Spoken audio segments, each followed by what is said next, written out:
Heidi, tell me about the project.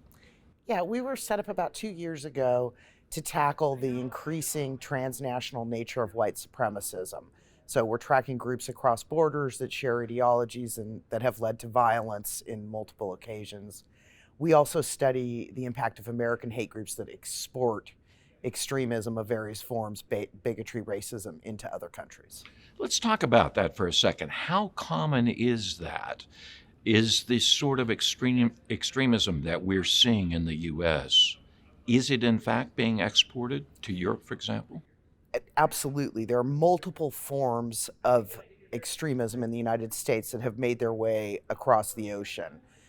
For example, lately the United States has become the leader in exporting what's called the Great Replacement Conspiracy Theory, this idea that Western nations are being forcibly changed from white populations to more diverse populations. Usually they lay this at the hand of a plot of, say, Jews or something.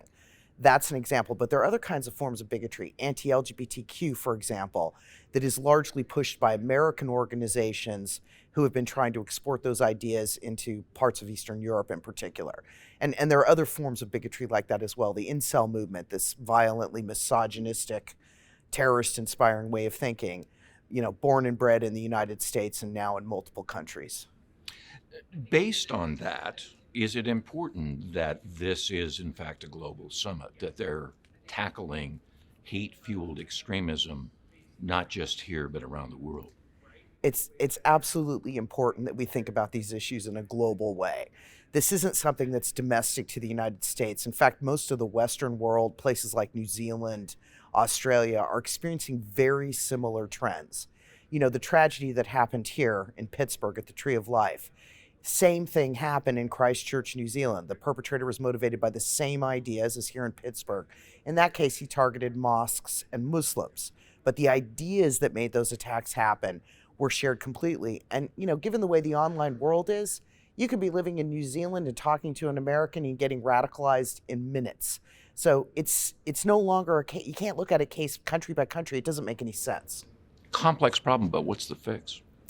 There's a lot of fixes, I think, at the end of the day. Everything from collecting better data on hate crimes and these movements, making sure we don't have extremists or people who are in hate groups in the military or among our veterans community or in police departments, better domestic terrorism legislation.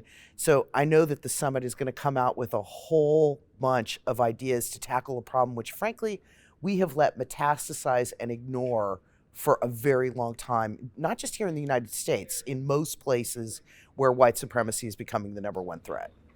In a nutshell, how important do you think the summit is? Well, what I like about the summit is two things. One, it's global and all the experts here, really the top people who study this kind of extremism. But to me, the big thing is that they're bringing us together to come up with practical solutions. So I'm not just here to talk about what I know about white supremacy. The demand is, okay, we've talked about it now. What are we going to do about it? And that focus on practical solutions and work streams after this event is over, that in my mind is the big deal. In other words, it's more than a gap fest. Yeah, it's not just some conference where we can all learn about terrible things that are happening in the US today. We're trying to get to solutions. And the proof will be in the pudding over the next year when everybody who's here comes together to do that hard work and propose real things that can be fixed. And I'm excited about. That's a big deal.